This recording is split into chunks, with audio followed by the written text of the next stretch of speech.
好，今日咧我哋又講一講銀行嗰方面佢哋喺碳中和或者零碳目標嗰方面嗰個進展啦。咁唔係一個好好嘅news 嚟嘅，因為其實咧過去自特朗普上台咗之後咧，咁其實因為佢又再一次離開巴黎協定啦。咁同埋佢都有一個好強硬嘅立場，就要同民主黨嗰邊咧係要好唔同嘅，就要係完全反對 ESG， 反對energy transition， 即係呢一類嘅所謂減碳嘅一啲initiative 咧，佢係全部都係反對嘅，而且佢係想繼續即係掘多啲油田去更加去支持佢哋嗰邊嘅 fossil fuels 嗰邊嘅工業。咁因為咁樣咧，其實好多銀行咧，而家佢又要再因為去support 特朗普呢一個 regime 啦，咁所以其實好幾間美資銀行咧就帶頭離開咗一個 global initiative， 咁就叫做 Net Zero Banking Alliance。咁當其時咧，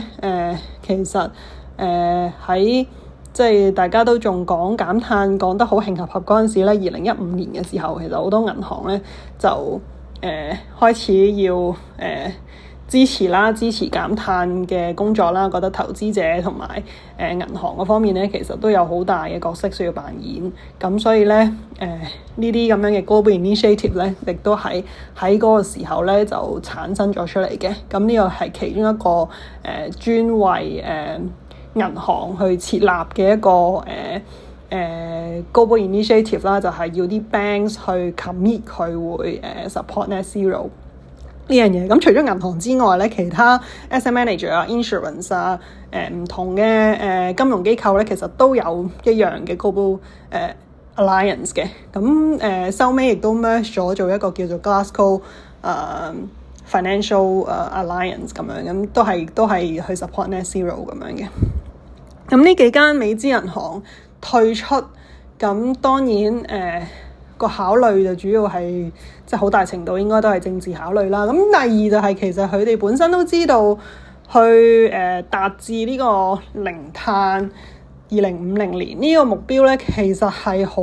具挑戰性嘅喺佢哋個眼中，因為你睇到其實即係有幾間investment bank 咧，尤其是其實佢哋有好大個 portfolio 就係喺嗰啲 fossil fuels 嗰度，亦都係一個 profit generating 嘅一個 segment 嚟㗎。即係你如果講緊chemicals 又好oil and gas 又好，其實呢啲全部都係啲 carbon intensive 嘅 sector， 而且係好需要銀行去支持佢哋。佢哋亦都有好多 M&A， 好多唔同嘅融資活動，咁係呢啲 banks 係好想去支持佢哋嘅。咁如果你哋喺呢個情況之下咧，其實要佢哋達到零碳咧，除非真係政府嗰方面啦係好大力支持減碳，亦都有相關嘅政策去配合，咁佢哋就會對 support 零碳減碳呢個目標咧就會更加有信心啦。咁但係因為咁樣嘅情況之下咧，即係如果特朗普係個政策又再偏離翻本身佢哋想去即係政府想 push 減碳嘅即係方向嘅話咧，咁其實佢哋都知道好實際操作上面咧，其實都係一個唔係幾現實嘅一個目標咯。咁佢哋退出咧，其實就影響到啲咩咧？就係其實令到其他銀行都可以跟住個尾走啦。咁包括日資銀行啦，咁你見到有幾間大嘅日資行，亦都有再靜雞雞都退出咗Net Zero Banking Alliance 啦。咁再講埋啦，就係匯豐啦。匯豐最近咧，亦都有一個announcement 啦，咁就同佢啱啱新 CEO 上場有關嘅。咁就係即係都做得幾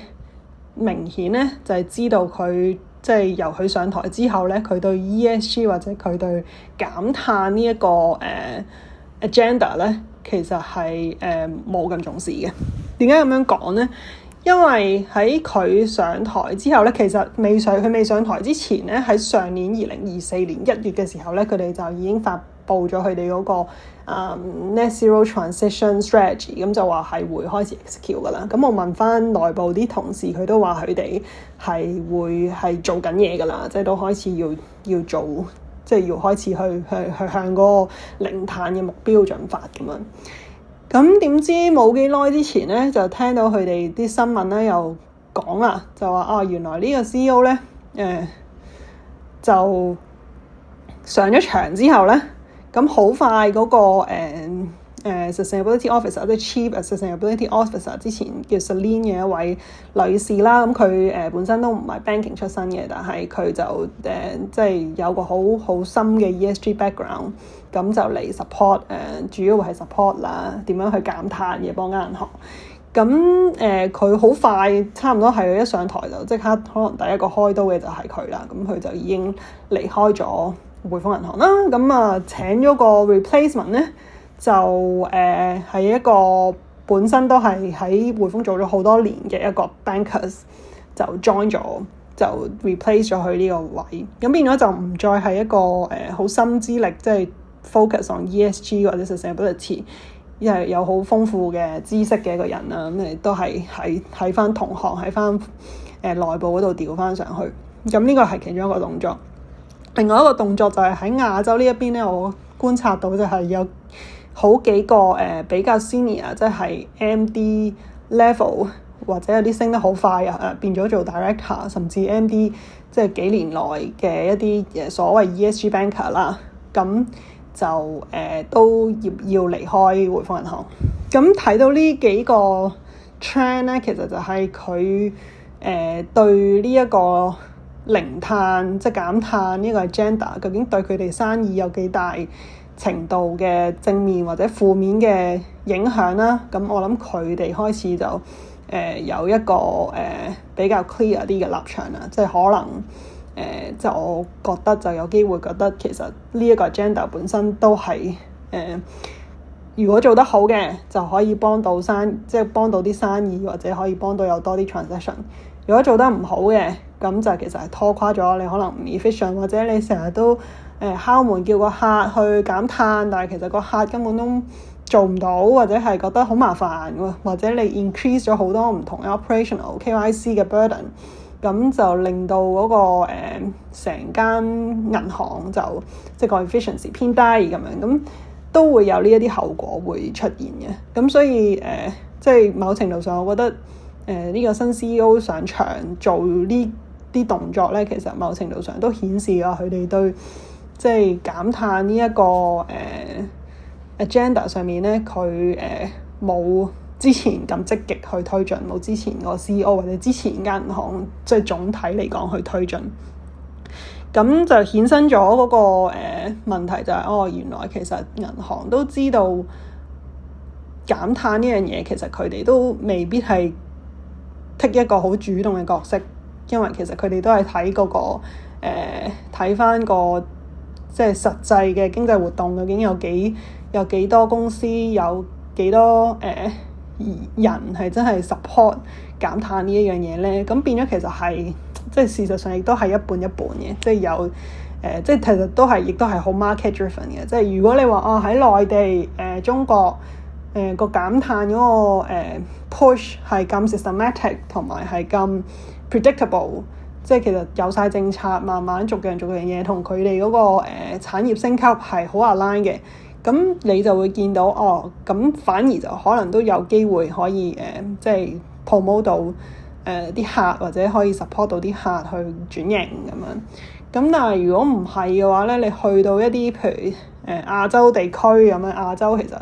譬如你叫東南亞其實佢哋都開始做緊啲嘢，或者政府咁，但係其實佢哋都唔係一個 priority 嚟減碳對佢嚟講，因為佢哋發展嗰個步伐根本唔容許佢哋去即係花好多錢去做減碳或者成，其實佢哋都有好多其他嘅經濟嘅 priority，佢哋需要去優先咗先，亦都唔係個國家可以好似中國咁樣有一個咁全面嘅減碳，同一時間可以push 到佢哋嗰個經濟增長嗰個國家戰略啦。咁呢個係唔同國家嘅一啲唔同嘅 market 係有唔同嘅需要嘅。咁所以講返轉頭就係，如果銀行即係都見到個趨勢，就係對減碳呢樣嘢，其實佢哋冇再咁執着啦。其實即係冇話就所以連呢個 CEO 佢嗰個incentive package，佢自己個人工以前嘅 CEO 可以有25% 係要佢 achieve 一啲 environmental goals 嘅，咁包括可能係一啲 finance emissions 嘅 achievement 咁樣。咁但係呢一個 CEO 咧，其實就已經 cut down 咗呢一啲咁樣嘅所謂嘅KPI 啦。咁就唔再 focus on finance emissions 啦，咁啊淨係 focus on 佢哋 own operations 嘅 emissions。咁 which 係一啲都即係對嗰個成個經濟體嗰個碳足跡，即係嗰個 carbon portfolio 係一啲都唔 material 嘅，即係純粹係可能係去少啲旅行，即係 I mean 啲 bankers 可能少啲 travel，可能係佢哋嗰啲銀行嘅 buildings 係要又做多啲 energy efficiency，咁去減碳咁樣，咁變咗呢啲其實都係一啲好皮毛嘅動作咯。咁實際就係你 support 到啲客去減碳先係最重要，即係先真正去 achieve 到去減佢哋嘅所謂嘅 financed emissions 咯。咁所以其實嗰個 ESG 即係喺銀行嗰度咧，其實我諗唔同銀行而家都開始會睇到佢哋啲 position 都會有少少唔同啦。咁當然即係 from 一個 communication 嘅角度 PR 嘅角度，佢哋會繼續去即係 emphasize 自己做咗好多嘢去 support 啲客去做transition， 或者佢哋做咗好多 green loan， 做咗好多 sustainable finance 嘅 engagement support 咁樣，佢哋都會繼續講嘅。咁但係我諗嚟緊呢幾年，因為再加上個經濟就真係唔好啦，咁同埋啲客，我諗而家佢哋個 priority 好多都係即係又翻去佢哋即係嗰個經營困難，即係經營嗰方面嘅一啲挑戰啦。咁唔係再好似之前係個經濟環境 OK 嘅時候咧，大家就可以再擺多啲 focus 去講多啲去將 ESG 嗰個 agenda 或者係即係 carbon 嗰個 agenda 可以再 expand 得快大啲。咁所以嗰個係咯，咁呢個就係銀行最近我哋見到嘅一啲趨勢咯。咁當然再俾翻一個 remark 係，當然呢一個 ESG 嘅趨勢都係會繼續延續嘅，因為始終有啲其實都係一個好，即係對銀行嚟講都係一個 good opportunity 嘅。如果你真係可以識得去利用咧，其實有一啲歐資銀行咧都做得好成功嘅。咁我就唔點名話邊間啦。咁有幾間其實佢哋都喺即係當佢哋已經可以 train 到佢哋啲職員係真係對嗰個減碳或者對嗰個產業唔同產業減碳嗰個發展係真係熟悉嘅時候咧，其實真係幫到佢哋會做多好多好即係啲比較 profitable 嘅 transaction 嘅。咁亦都可以即係將佢哋自己嘅 portfolio， 即係自己個 lending portfolio 咧，慢慢變得更加 green 或者更加 low carbon 嘅。咁其實係 achieve 到嘅。咁但係嚟緊咧，我諗唔同銀行而家都會 take 唔同嘅 strategy 啦。咁就唔會話好大家會 converge 咯。而家我諗係唔同銀行反而係會有少少 diverge 佢哋嗰個carbon reduction 嘅 strategy 咯。咁啊係咯，咁今日就係講嘅咁多啦。2025年4月啱啱開始，咁啊睇下嚟緊有啲咩ESG 嘅發展趨勢可以同大家分享下啦。